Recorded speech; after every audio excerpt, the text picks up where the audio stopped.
and support.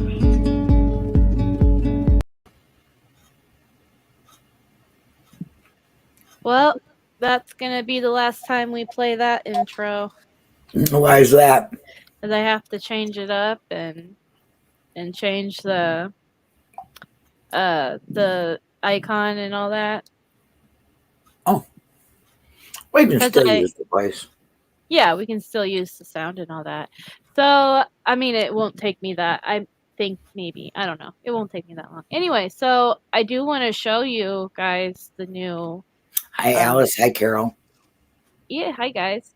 I wanted to show you the new icon I made for the channel. Excited to see it. Yeah.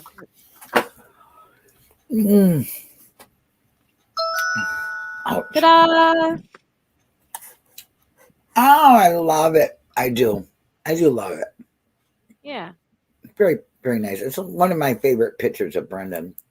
Yeah, I did some computer stuff. I added Dragonfly. Yeah, I love that. Cleaned it up a bit. Yeah. So I seen one last night. First time I've seen one in years. A dragonfly? Yeah. Oh, cool. I don't see them very often at all where I'm at. Yeah. So. But yeah, this is going to be the new channel icon and for everything else we do. And then I'm actually going to make a t-shirt tonight with this on it. So gotta have it. Yep. So keep an eye out for that one, ladies and gentlemen. But yeah, I like some of the new merch you got out. Yeah, thank you. That's what I was gonna do. A simple T-shirt with that on the back of it, but then I stand Brendan Dassey on the front, so we're gonna. But yeah, some of the new merch, like the book, the notebook, and that kind of stuff. I think, yeah. So I cool. ordered that puzzle. I'm so excited to get that I know. puzzle. I want a puzzle too. Oh, they're so cool. Which one did you like? Did you like the black one, the complete black one, or the one with the different pictures on it? The one with the different pictures. Okay. I was going to say. That is so cool. How did you? I mean, what a good idea. I'd love playing cards if they had them. I know, right? Somebody else was saying that to me at the rally, that if we could get playing cards, they would do that. So I don't know. I might look at the Zazzle store. I don't like Zazzle. I don't either. I told you wouldn't. Well, it's not the merchandise. It's because it's harder to work with, because every time I make something, they come back and say, you can't have this because it's copyright. And I'm like, how is Brendan copyrighted? I have permission from Brendan to do this. So I don't know what more, you know what I mean? Probably through ma'am. Probably through Netflix, yeah. That sucks, though. Yeah. That sucks for Brendan more than anything, because the money all goes to him, not me. Anyway. So, hey, Dozer. Hey, Terry. Hey, Rhonda. Carol. Alice. I hope Alice feels good. So,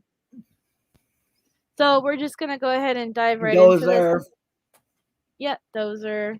I'm going to go ahead and dive right into this. If you guys want to join in, you can. Somebody can come in, because I'm a little on the low of the feeling pole today. I kind of got it. So. Well, I just need someone to let me know if there's any questions in the chat, or just like, because when I start reading, I can't.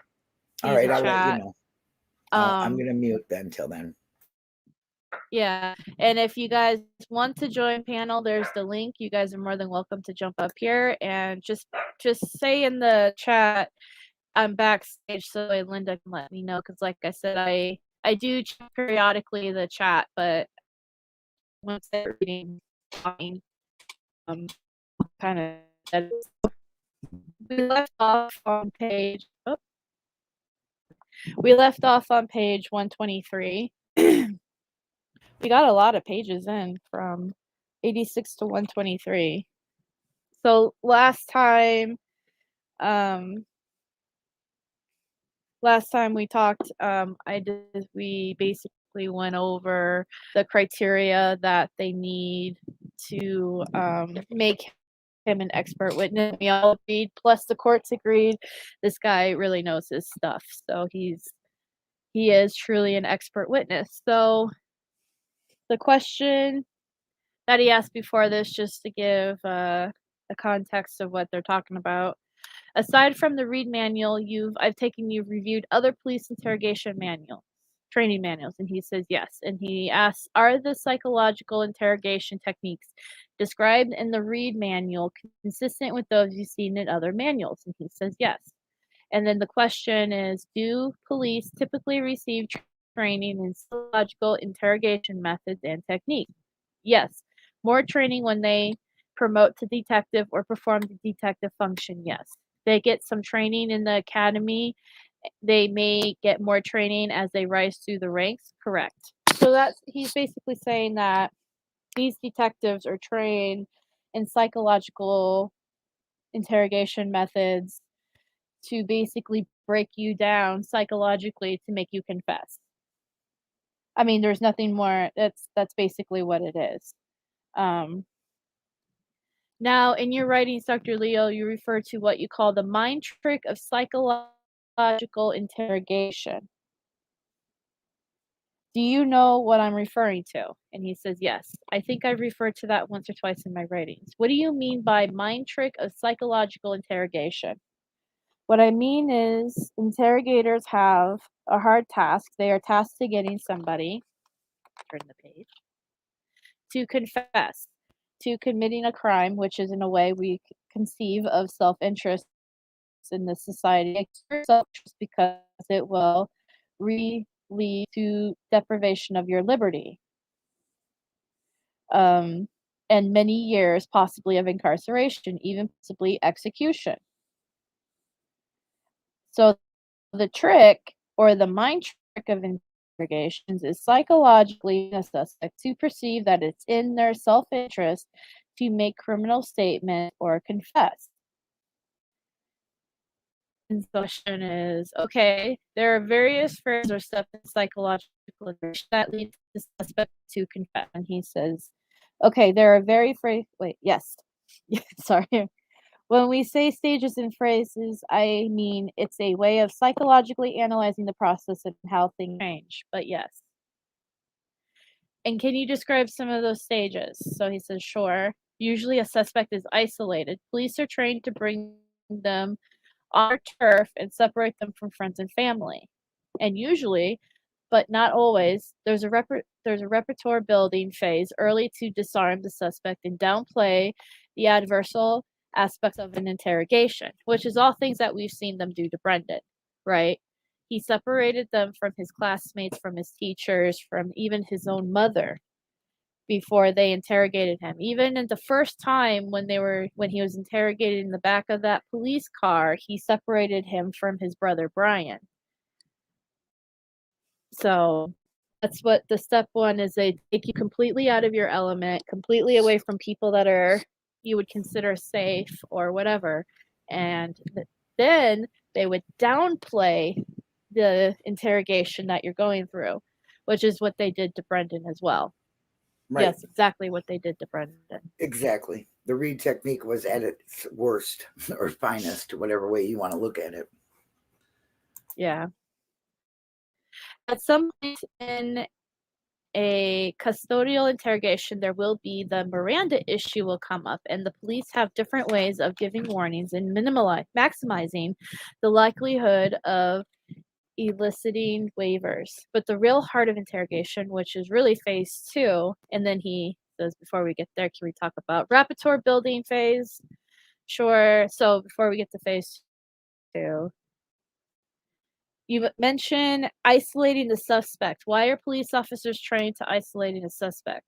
And then he answers, they are trained to isolate a suspect because their ultimate goal is to get a confession, and it's believed that you can exert maximal influence on isolated suspects. If you separate a suspect from friends or family or any support network, you break down or weaken the ability of the suspect to deny. And that's what the police interrogators are trained to do. And then secondly, isolating a suspect is not just about separating them from support network or familiar environment, but also getting them on the police turf. So the police have carefully orchestrated interrogation rooms that are designed to allow a suspect to focus on something other than the interrogation, to not distract the suspect. Just a table, sometimes clock in there, a window, nothing picture on the wall. Okay. You're guitaring and you're cutting out, honey. You're guitaring. Yeah. Hear me? I don't know if you can hear me. You're cutting out and guitaring, sweetheart. Oh well, we got a little issues with the internet. That's what happens. Okay. Back up. Back a boo. Can you hear me? Yeah, you were really cutting out. You were completely gone there, but you were robotic for a little bit. And I was trying to tell you. Yeah. Are you there? Yeah, you're robotic really bad. Yeah. Okay, you talk again. Can you hear me? Now, that time I did. Am I better? Yeah. Okay. Sorry. What was the last thing you guys heard? I don't know. I was kind of trying to probably about 2 lines up. Okay. Now you talked about the repertoire building phrase, and then after the repertoire building phrase, there's a dramatic shift as the interrogation proceeds, correct? And he says, correct. What happens after this repertoire building phase? After the repertoire building phase, usually police launch into, in one form or another, accusatory interrogation. And that's when the full arsenal of techniques, or whichever techniques the interrogators choose to use are used, and its interrogation process proper to what I was referring to in my early answer when I said the heart of interrogation is really 2 phases. So then the question is, the start of the interrogation process, the heart of the interrogation, as you describe it, how does it generally begin? How do police officers begin the accusation part of the interrogation? Usually by confronting the suspect, while accusing the suspect of committing the crime, and then challenging their denial and confronting them with real or alleged or made up evidence. Okay, what are some of the other tactics that you commonly see in the heart of police interrogations? In the first phase, which we call the accuse, well, the first of the 2 phases, we usually classify this by the goal the phase seeks to accomplish psychologically, which is convincing a suspect that it's futile to deny. Usually you see repeated accusations of committing the crime, repeated accusations of lying when denying committing the crime. Usually you see monologuing as by an interrogator. Sometimes you see interpersonal pressure where the interrogator gets closer, like touching the leg. Sometimes, not always, raising their voice, but applies some kind of pressure on the suspect to stop lying, start admitting. All those things we've seen happen with Brendan during his interrogation. The monologuing, the interpersonal pressure. Yep. Every single bit Stop lying. We know you're lying. Almost always in this phase, you see confrontation with evidence. As I allude to a moment ago, that interrogator is trying to convince the suspect that the evidence irrefutably establishes the suspect's guilt, and therefore it's pointless to deny, and no one's going to believe his or her denials. I can't remember directly in this instance, did they have any physical evidence that they were going to show Brendan that we know you did it, or is it just words that we know you did it? Only words.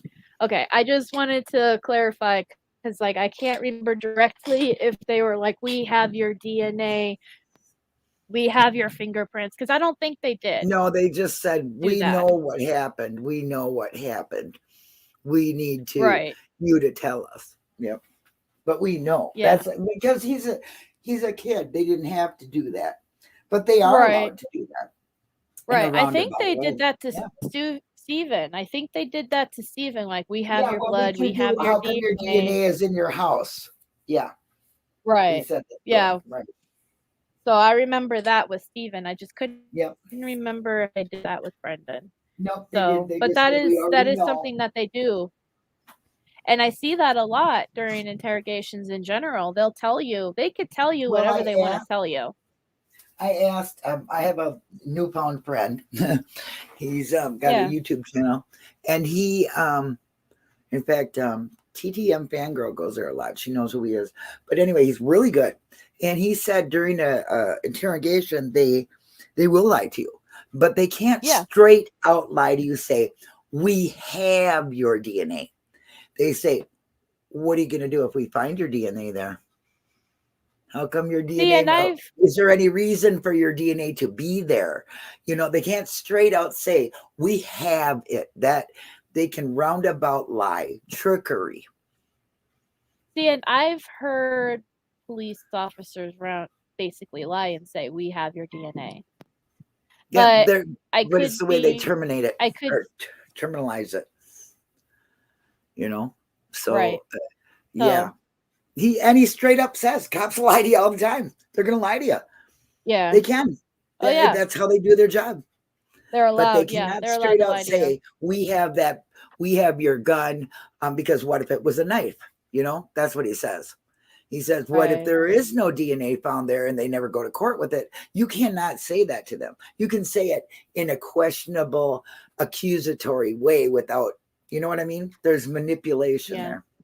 Definitely. But okay. I guess. Like I said, I've been told they can, but I don't know. I've been told my whole life, like, don't, whatever they say to you, don't believe in interrogation room. Because I know they do that all the time too, where they're like, well, we've got your friend in the other room and he's telling us everything. Yeah, they can do that. Implicating you. They can do that. But they can't. And your friend may not even be in the other room.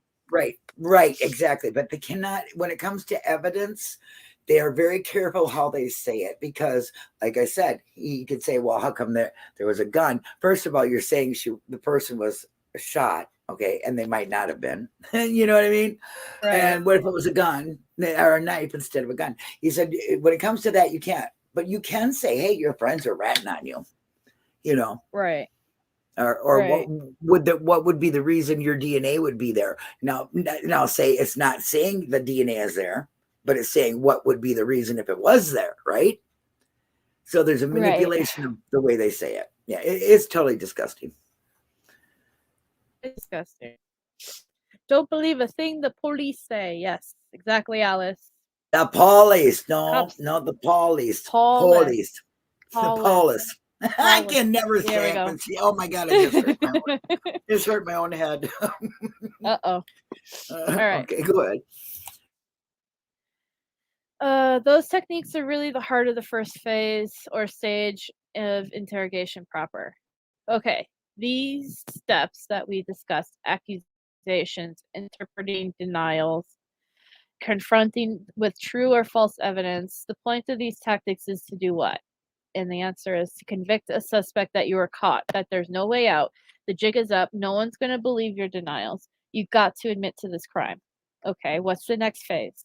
The next phase, second phase, is about motivating a suspect to see it as in their self-interest to confess using what we call inducements or indecisives or motivators to persuade a suspect why he or she should confess or will be better off if they confess. What type of inducements or motivators do you typically see?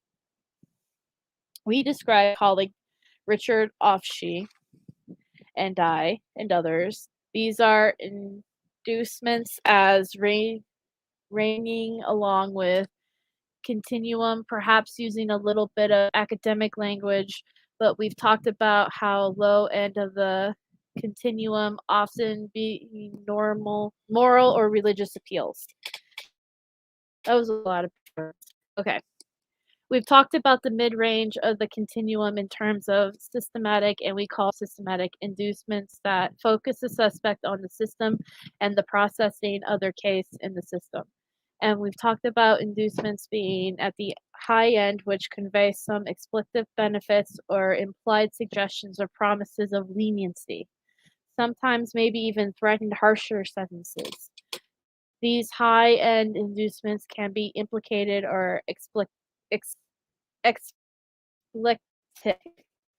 So the answer, continue to answer your question, these inducements go a long range from weak to strong, but these inducements sometimes are delivered through scenarios as well, which police are trained to use to convey benefit or to minimize culpability or to suggest harm will occur or some bad outcome will occur if the suspect fails to confess. I just want to point out, in Wisconsin, there is no death penalty. Like, they took that off the books a while back ago.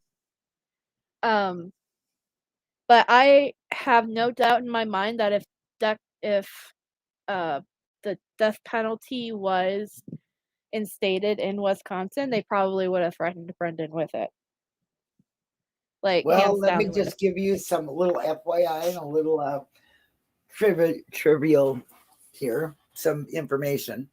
They were trying to get the death penalty in when this case was going on, but they would have been grandfathered out of it because the law would have passed afterwards. But yes, they would have. They definitely would. I'm just saying, if the state could have death row. If the state could have pulled it off, we're passing it even after they were convicted. If the state could have done it, they would have done it. They would have did. You know what I'm saying? They could have got the death penalty in before the court date. They might have held the court date back. In fact, exactly. They really wanted to. So you say it would have been grandfathered. I mean, technically they would have been, but if they could have pulled it off, they would have. Oh yeah, I agree. I 100% agree. So. But yeah, I feel like hands down, if there was a death penalty in Wisconsin during this interrogation, they probably would have threatened Brendan with the death penalty. A 16-year-old kid. I really feel that way. So, I mean, because I've seen them do it in states like Arizona. They've threatened people with the death penalty of cases. So they do it in every state that has the death penalty. That's how they makes me sick. Yep. It makes me sick. That I hate deals. That's why I can't deal with plea deals. I think plea deals are awful, and I think that if you're going to charge somebody with 10 years, then charge them with 10 years. Yeah, plea deals are only good for guilty people. That's it. They're only good for the state. A lot of innocent people do the plea deal because, one, they don't have the funds to fight it. Two, they're led to believe that their sentence will be lowered when sometimes it is much greater than if they went to court. Okay. Yeah. So they're led to believe a whole bunch of things, and it's just a process to keep the courts from being backlogged. That's all it is. And money. Yeah. I know, for instance, in the Charlie Erickson and Ryan Ferguson case, that's part of the reason why Charlie Ferguson took his plea deal, was because in the state of Missouri, they do have a death penalty, and they basically threatened. Ryan was on death row with it, wasn't he? Yeah. No, he wasn't. Oh, he was life in prison. He wasn't on death row. Okay. Yeah, he wasn't on death row.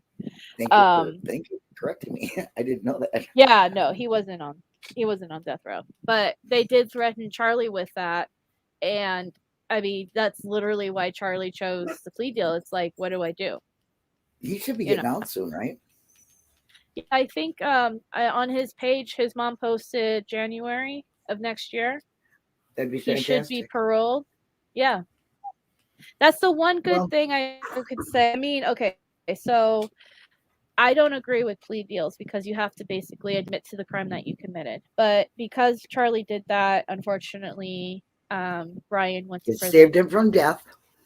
It saved him from death, and Ryan went to prison for life. But then Ryan got Kathleen Zellner, and Charlie recanted his confession and admitted to full he did it, even though he still didn't do it. He's still innocent, but he did that for Ryan, and Ryan was able to get out.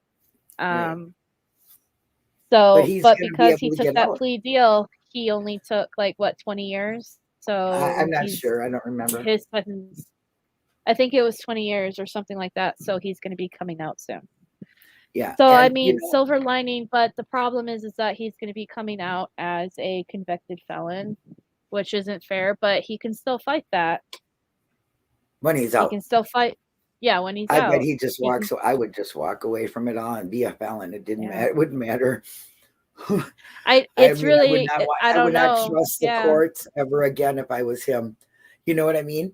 The courts were terrible, horrible to him. There's, it's hard because he's got a murder conviction under him, and how can you get a life or a job? Yeah, it's hard. I don't know. Very true. And he's still going to be on parole. It's not like because it's parole. Yeah, and I think in the UK, I wish Alice was up here, but I think when you do your time, you're done. You don't have that over your head anymore. You're completely done, and you move on. You paid your debt to society. And actually, I don't know who came up with the parole boards in the United States, because in one way they're beneficial, in another they just work for the prosecutors. And you know what I mean? My understanding is that, okay, so here's the scenario. It's that Charlie got 20 years in prison, right? Technically, he's leaving after 18 years in prison, so which means he's being paroled out early, and he has to spend 2 years on parole. Now, if he stayed in prison for the full 20, in my understanding, he could just walk out and that's it. Unless you're a registered sex offender, then that's different. Then you have to register, and you have to do all that stuff, which I mean I don't disagree with, but yeah, that's the thing with parole is that you're leaving early than your sentence for good behavior or whatever. Still, it still screws you, the justice system. I mean, yeah.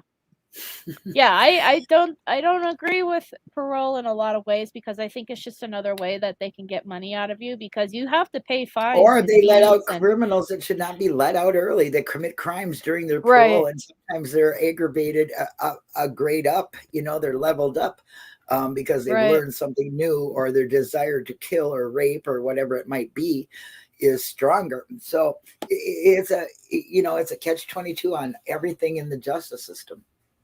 Yeah. Yep, you're right. But yeah, I think that parole is just another way for them to get money out of you. More money. You got it. So, it is. Just like plea deals. A way to a way to save the courts. To save a buck. Yep. Let's continue. Becca, I'll be right back. My mom just walked in. I gotta help her with some groceries. I'll be right back. Yeah, go for it. Okay, so bad outcome if occur if a suspect fails to confess. So you didn't need to commit this crime.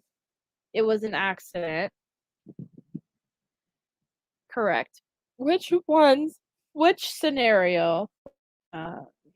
You didn't kill this person intentionally. You didn't premeditate. It was impulsive. Correct.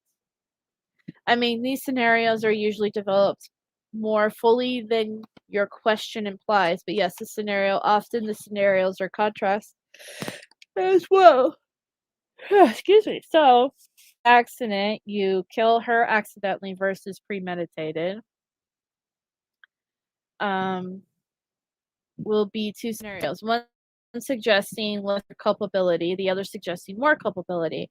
And the way these scenarios works contextually is, which I really forgot to mention in this response to your prior question, was that there's usually time pressure in the interrogation, and the suggestion, as if you don't admit to the good scenario, the one that minimizes your culpability, since the evidence is overwhelmingly established that you did this, and we're beyond talking about that, then everyone is going to think and part, particularly if it's made explicit the police, prosecutor, the judge, the jury, that you're really guilty of the bad scenario, the premeditated killing in your example, and the suggestion may be made that that's what will ultimately happen. You'll be convicted of first degree as opposed to negligent killing, let's say, if you don't confess. Is one of the scenarios that police infrequently use a scenario where they try to get a suspect to minimize his blame and to place, greater blame on the co-defendant. Yes. How do you see that in interrogations? Well, you see that all the time, and the manuals, of course, talk about blaming anybody you possibly can. The idea being that if you communicate that somebody else is at fault, or more, excuse me, I keep yawning, or more at fault, the suspect is going to think that your own culpability is minimalized or sometimes even eliminated. In many interrogations, that's the message that's being communicated. So it creates an incentive for the suspect to confess, especially if there's now or never time pressure. This is your only opportunity. After this occurs, I can't help you. You're not going to be able to present this later to the judge or the jury. That's exactly what they were doing to Brendan with Stephen's involvement. If we know what happened, you need to confess so we can help you. We know Stephen did this. We know Stephen pressured you. We know this and that and blah, blah, blah. If you tell us what happened, we can help you. We can help you. We can, protect you from Stephen. We can, they literally were going with that narrative that Stephen bad. He made you do this, didn't he? They basically wanted to make Stephen the monster to him, and gave him an opportunity to say, yes, Stephen made me do it. Which we all know nothing really happened. So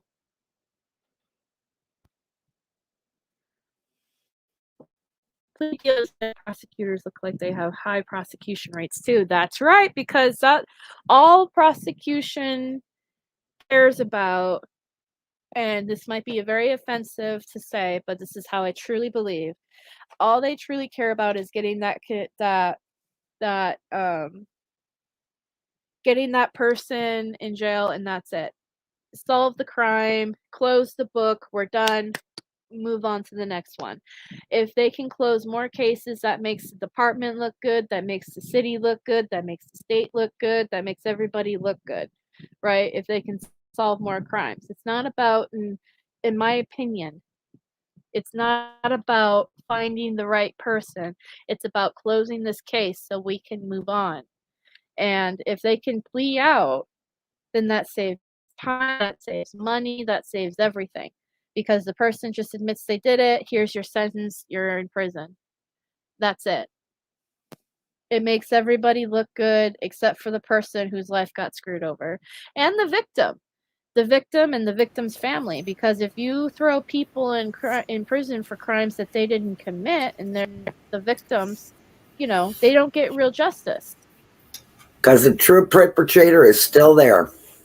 Yeah, the true perpetrator is still out there doing their crimes, or they got away with it, or whatever, and then you've got them moving to another city or state. In cases like this, they can only get progressively worse, turn into a serial killer, or right. Yeah, we don't know like this, whoever. How many people go out and do something to this degree and never do it again? Right. Yeah. The percentages will tell you that that's very highly unlikely. Right. Yeah. See, and I don't agree that. I know there was a theory that Edward Edwards did this. Yeah, that was not. He was I don't think that Edward Edwards did this. But that being said, you don't know who could have killed Teresa. Was some young up and coming could have serial been walking killer. through every state doing it, right? Yeah, and just happened to come across and did what they did and left, moved on to Crime another of place. opportunity. Yeah, so you really don't know. The person obviously is still out there. And you're right, Dozer. It always does look better on paper, including your budget. You know what I mean? Yeah, it does. Yeah, Christine Rudy's get more husband. police. Jazz, yeah. Yep. Yeah. You get more funding, state funding if you have a better, Your that crime gets are crime down. solved and keeps, these bad guys off the Cases are street and blah, blah, solved. blah. Yep. Cases are solved. Yeah. Yeah, they don't. I don't know. That might be. I'm not saying all prosecutors or all police or all departments or all whatever, but it's a lot. Well, listen. Okay, in August of this year, there were 8 exonerated people in one day in Chicago. Yeah. And there's still more to be done because there was a crooked cop or DA, or what was he, a cop? He was a cop. And he fabricated things, he lied, and there were people that it was a mass exoneration, and there's still more people. I can't even remember the number. I just did it this morning. So, it's everywhere. There's people that spent time in there and they're just finding out about it. Okay, how about the guy that spent 46 years of his life there? Yeah, terrible. It's really sad. Yeah, lives get ruined, and it doesn't just ruin one person's life either. It ruins the whole family. It ruins the whole community. It certainly does. Generational trauma, and it ruins the families of these police officers and corrupt individuals who do this. Like, it's not just one person. It's the whole entire area. It's awful. In the whole, everybody is affected. Yeah. Let's see.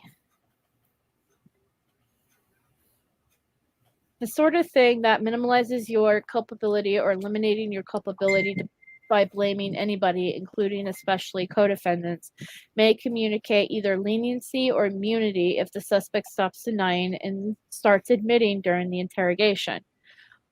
Is one of the common scenarios you see in a situation where the suspect it's suggested to the suspect that somebody else made him do the criminal acts. Yes.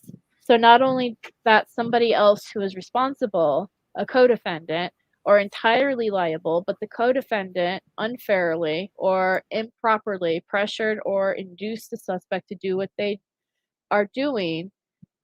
And yeah. So you've talked about inducements, you've talked about repertoire building phase. What's the final phase of the interrogation process? I mean, I realize there's a lot of phases we're talking about. So if we're going to talk about a final phase, that would be making additional. Did I skip a phase? No. Sorry. No. If the final phase would be what we would really call the post-admission phase. So I was just going to clarify that by distinguishing between pre-admission interrogation and post-admission interrogation. Post-admission interrogation occurs after the suspect has essentially said the words, "I did it." So the two phases that I mentioned before really are pre-admission phases, convincing a suspect that they're caught and it's futile to deny and inducing them to see it as in their self-interest. I call that hearted interrogation, which I think is, but it's really pre-admission. It's what police do to get the suspect to stop denying and say, "I did it." The final phase might be called the post-admission phase, where interrogators ideally elicit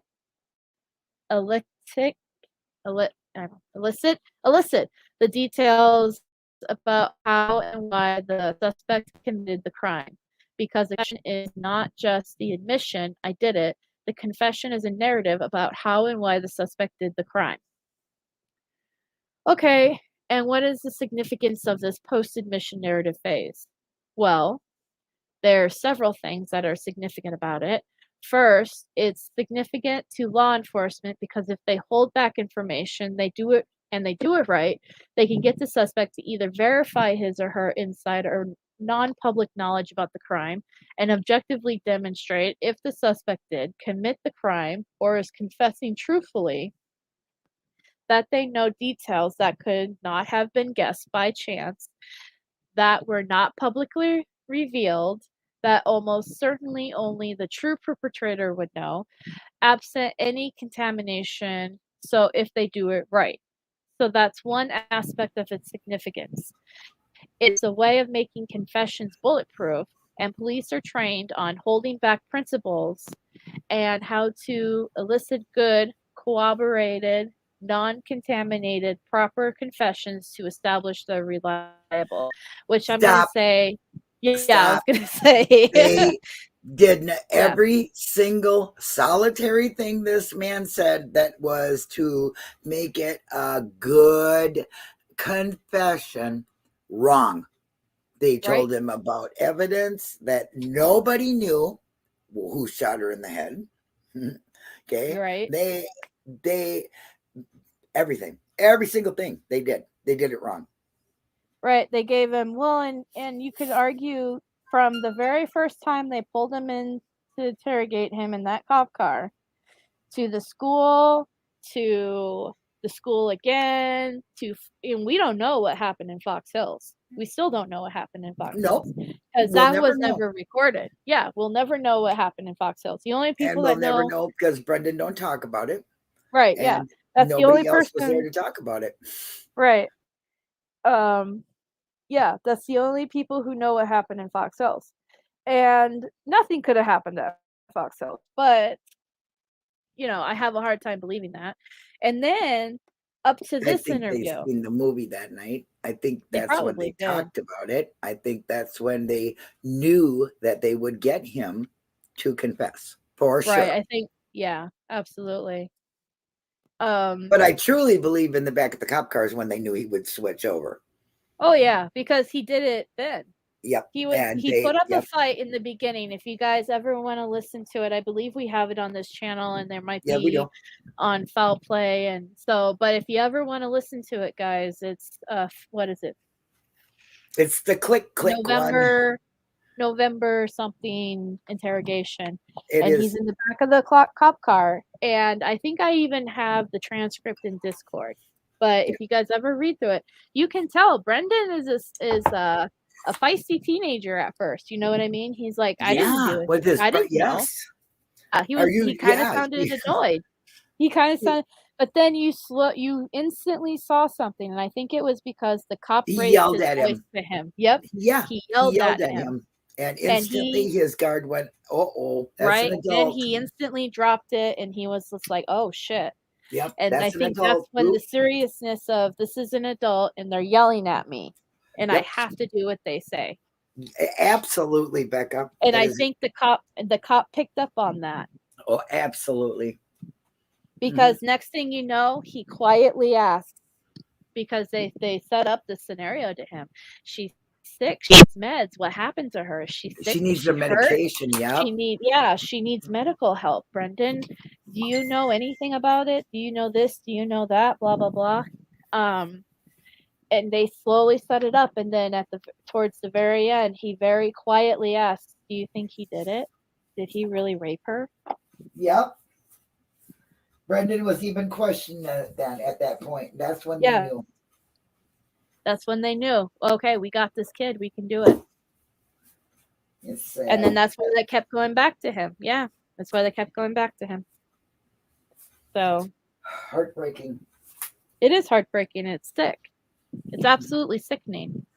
It is. Yeah, Dassey? Correct. Checking convictions. They knew in that car that they could bend Brendan. You have 5 brothers, right, Brendan? Yes. Yeah. They were asking him questions that they... how many brothers do you have? You have 5, right? Yeah. No, you have 4. You have 4, Brendan. But he didn't. But that's how easily influenced he was. Yeah, exactly. He even agreed. Right. Right. You probably could have asked him, because that was towards the end there, is the sky yellow or purple? Yeah. Sure, both. I don't know. He just wanted to get out of the back of the car. Yeah, he didn't want to be yelled at by this strange man anymore. He was intimidated. And then he even questioned his uncle. He had this in his mind, like, oh yeah, they were like, did he that's why he asked him. That's why he asked out loud, quietly to himself, did he? Yeah, and how about really rape her? Yeah, and how about the part of Teresa? He's such a caring child. He was afraid that Teresa needed medication. Yeah, he literally thought that he needed help. Very much this upset woman him. Needs help. Yep. So I have a question, because I'm bad with times and dates and stuff like that. So Carrie asked, did it all start with Kayla, right? So Kayla's interview started what day? You're asking the wrong person for dates. I have no idea. I know the event, and you're right. It did start with Kayla. If Kayla would have never opened her mouth, Brendan would not be where he is. What day did she go and talk to counselor? Okay, I think it was it was November 10th, I want to say, but I'm not positive. I wish Jinxie was right here. I was gonna say, so that happened first, and then they went to Brendan in the back of the cop car, or did the back of the cop car happen first, and then Kayla, and then they pulled him out of school? Remember right. That? Yes, that's how it happened. That is how it happened. It happened afterwards. Okay. And they I just wanted to make sure. Yeah. Or they didn't pull him out of school, but they interrogated him in school, right? Yeah. Away from his class, away from his teacher. From his teacher, yeah. But yeah, it didn't happen with the cop car. That's, I think, when the cops decided, well, we need to check out more kids. Well, then Kayla voluntarily went there and told him that. And then they pulled Brendan out. I'm gonna go real quick. Here, I'll be right back. I'm gonna tell Jinxie to get in here and answer. Yeah, you guys ask some questions for a minute. We need you to answer a question. Can you come and chat, please? Yeah, you guys, if you want to ask questions and Linda can answer them or get somebody to answer. I'm gonna be right back. Oh, you're leaving me by myself now. Oh boy, here we go. Because when I watched them in court, they seemed like they were treated the same. Oh, do you thought so?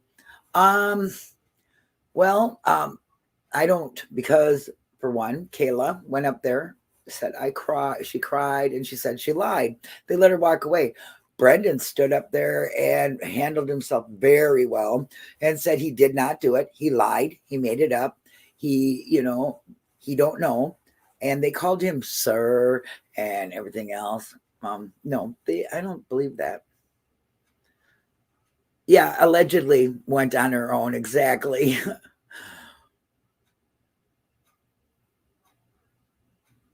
Teachers who had the duty of care. You're right, Jazz. The teachers did have a duty. Let's put it this way. If my children would have been pulled out of class and they did not call me and tell me that the police were there to talk to my child, there would be no school. I would be suing. My children would not be going to that school. There'd be something done. Kayla, though, I spelled it wrong. Her name.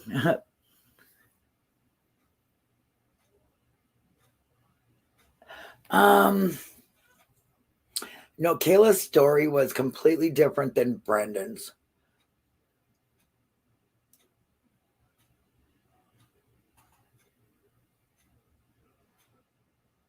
Yeah. You know what, Carol, I think the same thing, because Kayla was very shook up. She looked very nervous. I think if Brendan would have did that, yeah, he might have pulled at some heartstrings. But, the prosecutor, Fallon, was making Brendan look as though he was a man. They called Kayla Miss. They called Brendan Sir. Well, where did you ever read that, sir? So, yeah. That's okay, Maggie. Hey, we can, if you belong to the Discord, you could come in and find out. I didn't know much either. I knew nothing, 5 years ago, 6 years ago. Forget it. I still can't remember dates. But reading the transcripts, trial transcripts, you'll really get a different feel from the documentary because you do see every word they said, how they said it. Right, you don't get the emotion by looking at them, but there's no scriptedness of it. It's straight fact, and it hits hard. It really, really does. And he was a little boy with a learning disability, and they took advantage of his disability, which is language, which too many words in one time makes his mind go blah. He just cuts it off, forgets it. Doesn't pay much attention to it because he didn't understand it, didn't hear it. Yeah. So it is really, really, they took advantage of him. They knew he was vulnerable. I'm sure they knew his record in school because it would say that on there. I always refer back to when he sits in class, he would have to have a tutor explain what was going on in class for him to understand. So yeah, I think they took that to their advantage, and of course performed the read technique precisely to the letter on him, and that works. It'll make a grown man admit he is guilty. So a 16-year-old vulnerable child alone without any supervision or loved one there, with a learning disability, of course, what are you going to get? You're going to get exactly what they wanted and the wrong thing for Brendan. Becca, how can he be writing in there and be doing something?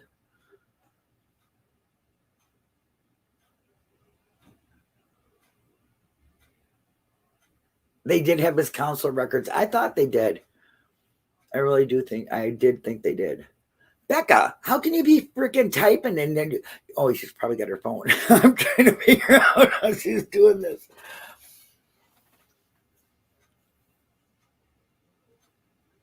She is a rock star, Katie. I think it all started when Kayla went to the counselor school. That's right. That's where it happened. Carrie. Carrie, yes. She went to the counselor and talked to the investigators. Becca, where are you? What are you doing? I don't like to be up here by myself and get all bathroom break. Oh gosh. It's medication time. I hope you're doing good, Dozer. You're always in my prayers. Everybody is.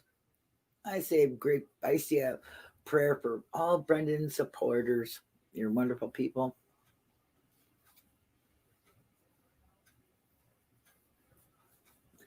Oh, dee-dum. I'm not reading because she already read this part. Oh, there's the Discord link. Maggie, make sure you click on it and get in there. It's not no big deal. There you go. When a girl's got to go, a girl's got to go. Hey, no problem. Thank you, Carrie. Are you one of them liberated women that says, I'm a woman and I like to poop? I mean, that commercial kills me. Sorry. Pooping. I mean, that's way off topic and it's probably not, it's a little too much, but I'm sorry. I mean, I get freaked out if I don't poop. So, all right. So what did she say? I think it started when Kayla went to the counselor and the counselor had something to do with her talking to the investigator. Yeah. I'm just trying to figure out if they was after the car one. Was it after the car though? See, that's what I wanted to say. I think it most definitely was. Right. The car interrogation. I don't think they specifically targeted Brendan during that car interrogation. I think they were questioning both of them and they had them both separated. Right. And Brendan, they could see, okay, this kid is very easily manipulated. We can easily whatever. They tried to manipulate Brian and he wouldn't have nothing to do with it. And he'd have nothing to do with it. Brian was like, what, 18, 19 though at the time? Yeah. He was the oldest. So, and, But it wasn't until, but then Kayla's whole situation happened, which, you know, there's a lot of discussion lately on Twitter about that, like what's Candy's role in all this stuff. You know, I think there's more to it than just Kayla went to the counselor, but you know, that's neither here nor there. We'll say though that I blame her. Sorry, I'm going to say it publicly. Kayla should have kept her damn mouth shut. She shouldn't have lied. And if she wouldn't have lied, she would have never put her cousin in that predicament. Straight. Right. What I'm trying to say is that I don't know enough of the situations that are coming out now about the whole Candy. Oh, I don't know about that either. Yeah, so I don't want to speak on that one yet, but I will say that that's her mother, Candy. Yeah, she's a witch. But I don't care. I've been in this game long enough to say how I feel. Right, I don't care, Linda. I've seen it long enough. I've been in part of it for almost 6 years now. So let me just say this. Kayla should have kept her mouth shut. She is the one that brought Brendan into it. And they would have never went to Brendan if she wouldn't have been saying that. So, or at least not as soon as they did, because no, I think I do not believe they would have went for Brendan at all. I do not believe that. I believe that if she would have never said anything, they would have had to try to do what they did with Stephen, and Brendan would have never been brought into it. Maybe. I'm telling you. I know. No, I know. What I'm trying to say is that I think we do have to play devil's advocate. Yeah, Kayla did bring a they opened the door for it. You know what I mean? Wide open, handled. As far as I'm concerned, she put her cousin on a platter and said, here's the carving tools. Right. So that's what I'm saying is that it may not have been sooner. It may not have been. There may have been a different circumstance that would have brought them back to Brendan. We don't know. Right. Unfortunately, we don't know. We don't. All we know is that if it wasn't for Kayla going to the counselor, it wouldn't have been as soon as it was. Well, yeah, because we don't know. Yeah, and that's the other thing. We also need to remember that she was also a child at the time, and she was probably under the influence of a lot of other things that, like I said, I don't want to speak on it too soon because I'm still learning myself, but I believe that there are other influences that were influencing her. I definitely believe that too. So now I knew. I didn't know then, you know. Right, exactly. Yeah, we're starting to see that poor kid, you know. When I watched the documentary, I was like, "Oh, poor Kayla." I mean, you know, I did. Yeah. I felt bad for her too. I mean, I still do, because no matter what the circumstances were, she was just a kid. She was just a kid. You know, whatever happened, they both were kids. Then it never should have came down on children. It never should have been put. Children never should have been put in this situation to begin with. Exactly. We do not know that if Kayla wouldn't have said anything that Ellie did not already have in their mind to go after Brendan. We don't know their mindset. But I will say, like Becca, it opened the door wide open and gave it gave them that door to walk through and say, to make sure the conviction stuck. We heard that you saw blah blah blah. You know what I mean? So if it wasn't for that, then but then I feel like they would have targeted him. They wanted anybody and any reason to go after Brendan or anybody. They wanted anybody they could find to put Stephen in jail. And I say this is why I don't think that it was. So this is unpopular opinion time. Not for adult problems, right on. I personally don't think that anybody in the family committed this crime. I'm with you 100%. Yeah, the reason why I feel that way is because it doesn't. If it let's just say for argument's sake, it was Bobby. I don't think it was Bobby, but let's say it was Bobby. If it truly was Bobby, they would have let Bobby go down with Stephen. It didn't matter. Yeah, they would have. Yep. If it was Bobby and there was enough evidence with Bobby, they still would have made it look like Bobby and Stephen. It had nothing to do with the person that was accomplishment with Stephen. They just wanted Stephen. Yep. Exactly. If it would have been Bobby, Brian, Blaine, Kayla, even if it would have been any one of his brothers, even Barb, anybody. They would have, the mother, anybody. I mean, even mom, they took Even her mom. quilt and other things. Yeah. Yeah. If they could have, they were looking for anybody that could implicate Stephen with them. And unfortunately, they found Brendan, and they were able to manipulate Brendan into doing that. Now, if it was truly Bobby, they would have let Bobby go down with Stephen. Oh, yeah. Bobby It would wouldn't have been matter. They right don't there. care. They They didn't just care want who it Stephen. was. If the dog could have talked, they would have took the dog. Right. That's why when people are like, oh, well, they're protecting, that's one narrative I've heard. Oh, they're protecting Bobby to send Stephen. No, they would have sent Bobby with Stephen.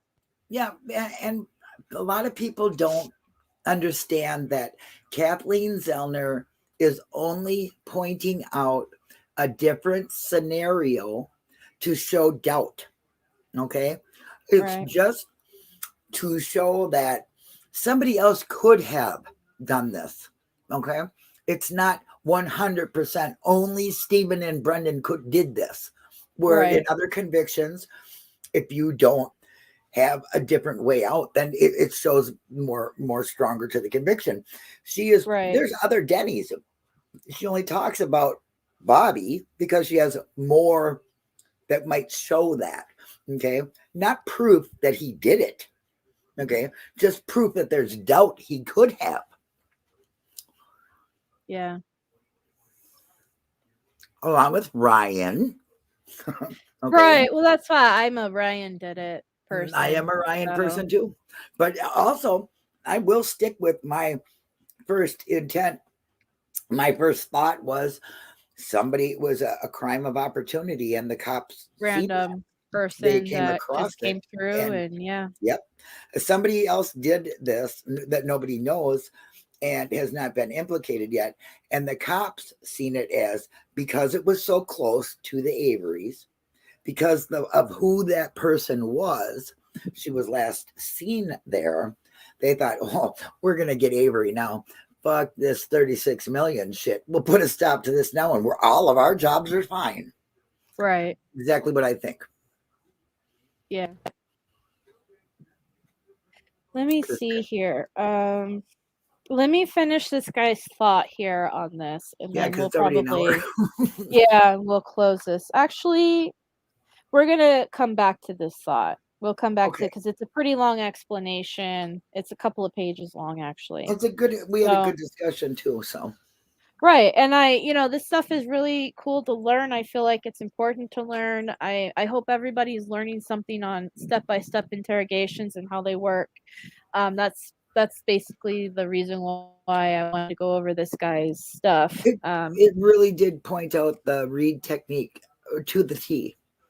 Oh yeah, absolutely.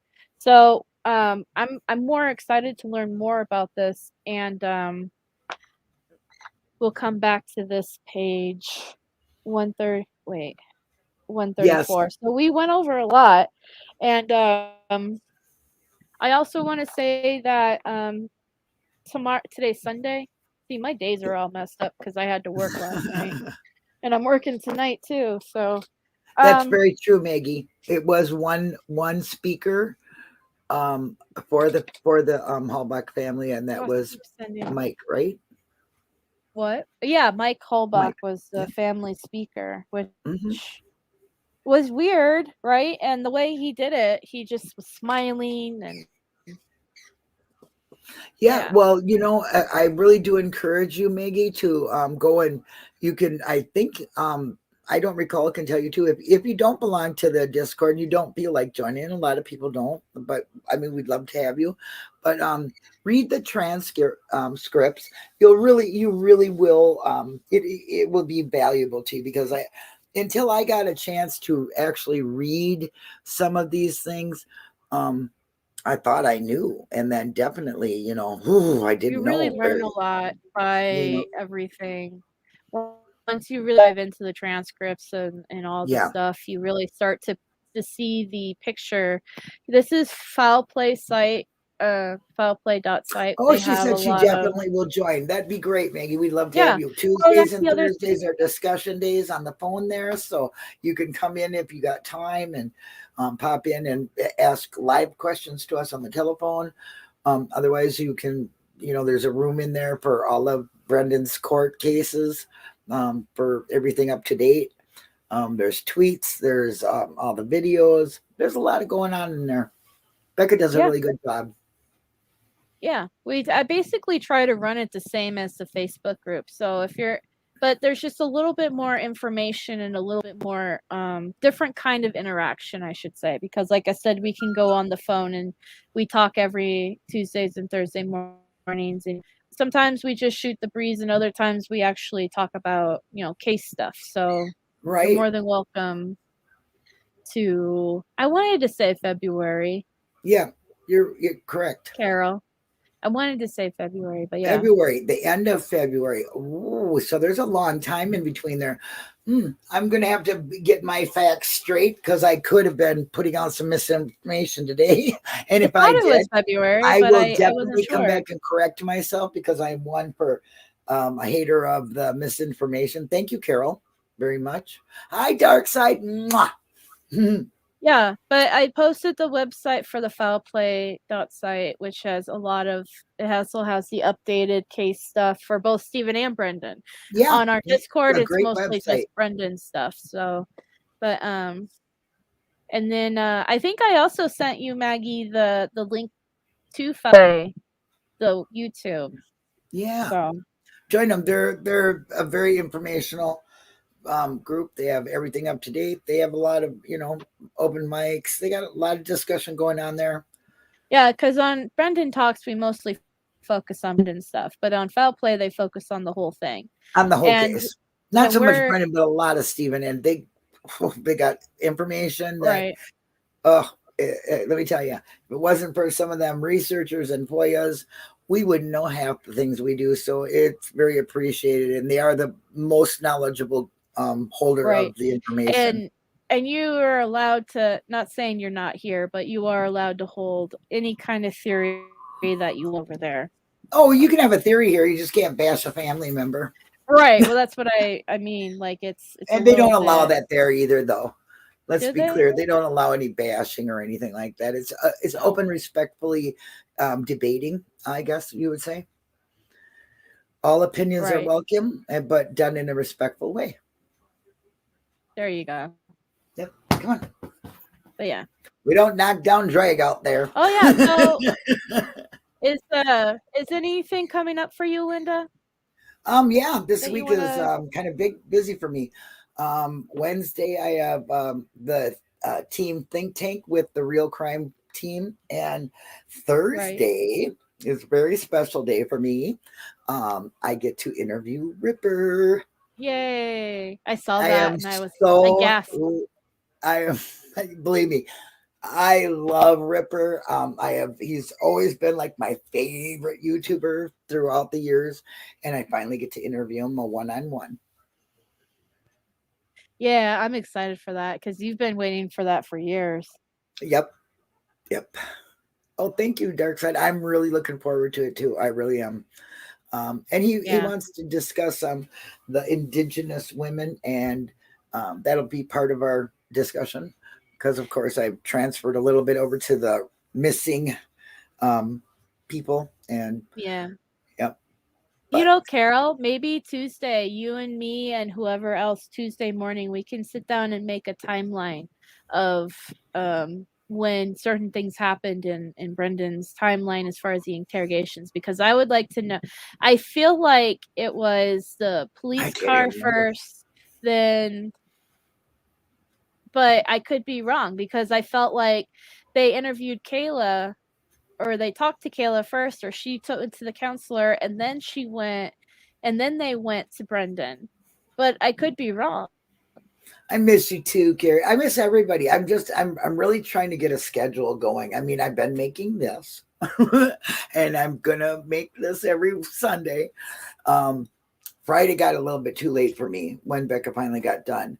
Otherwise, I've been here Friday. But that was but that was an emergency. There wasn't much you could Yeah. do, and I couldn't Yeah. break my plans at that point. So Right. Which is fine. so that's understandable. But yeah, I'm making a trend. I'm trying to get my time management right, and it's coming together. It's coming together. But I really am, I got to keep busy. I'm one of them minds that have to keep going. Yeah.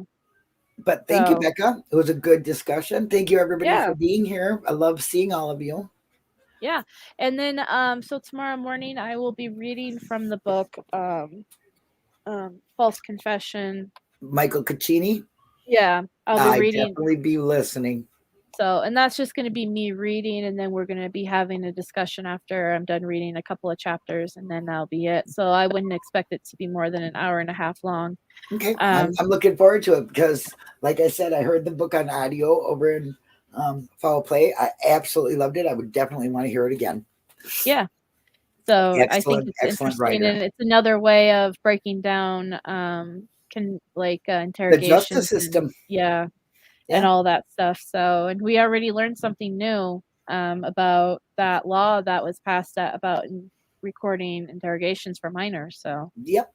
Police car in November, then Kayla, then Brendan at school, and Two Rivers PD on February 27th, then Fox Hills. And okay, so I was right. It was the police car in November, then Kayla. Yep. Then Brendan at school, and Two Rivers PD on February 27th, then Fox Hills, and then March 1st. So yeah, we were right.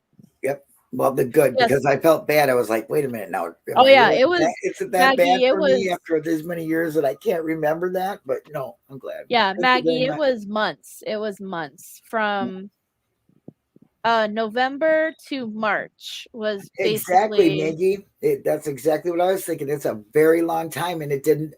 That doesn't register in my head because I keep on thinking about it as in the documentary and not looking at the dates. Right. People have a misconception thinking, oh, it was just that March 1st. No, it was over a span of months that they were manipulating the family even and confusing them and planting shit. And yeah.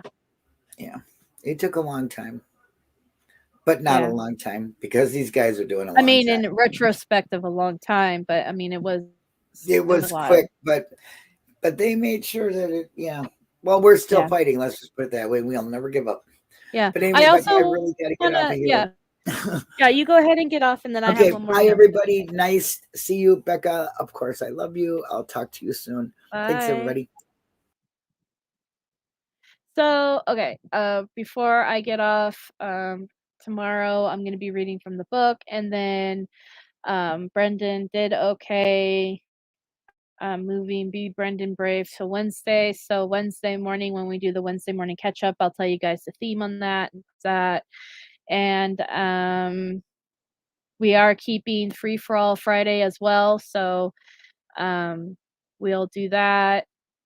And Maggie started, if you're on TikTok and you would like to join in, Maggie started a TikTok train, they call it, where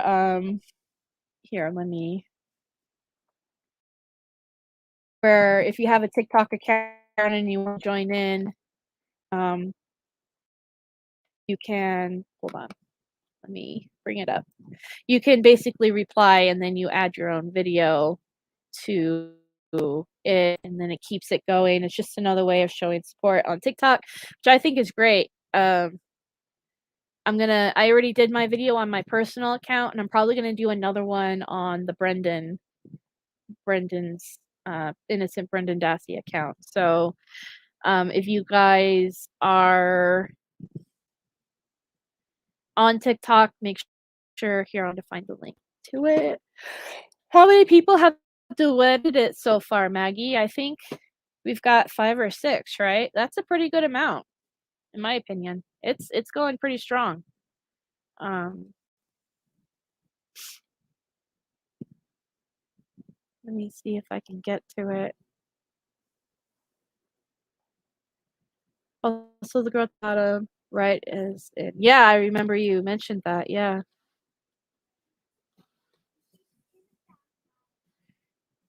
Oh.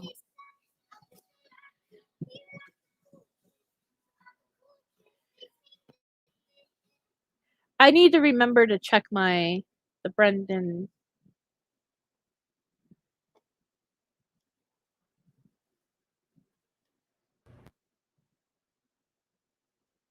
I need to remember to check the Brendan one more often. I can't find it right now. I'll have to post. It's in the group. It's in the group. No worries.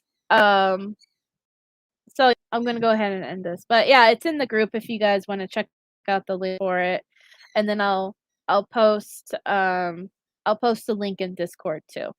But yeah. But yeah, everybody have a safe weekend and Memorial Day, and do something fun, and do something fun, and then write Brendan a letter about it and let him know what you guys did. He enjoys hearing about that kind of stuff. Make sure you post your pictures also in Free for All Friday so we can send them to Brendan so he can see, you know, all the fun you guys are doing and what you guys are doing on if you're doing anything interesting. And yeah,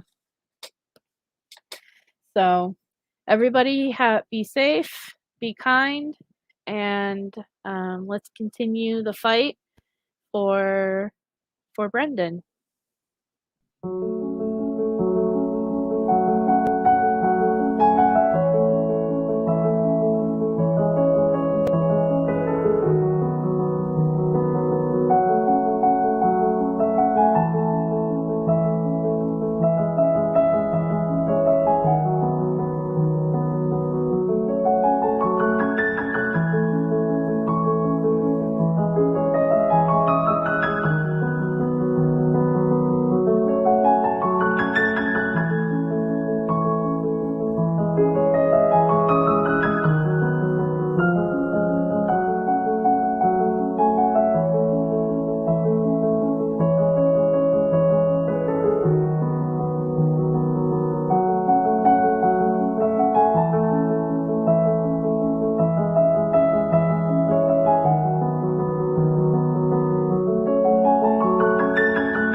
Times we roll around the city where they call me town hero. No, the whip is automatic and it's black as Don Cheeto.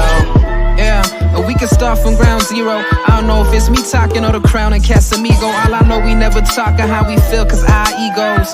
But if you down to grab the clip, then I'll reload. Yeah, I got the slicker in my cup. I might be tripping, but this feel kind of abrupt. Now I only see you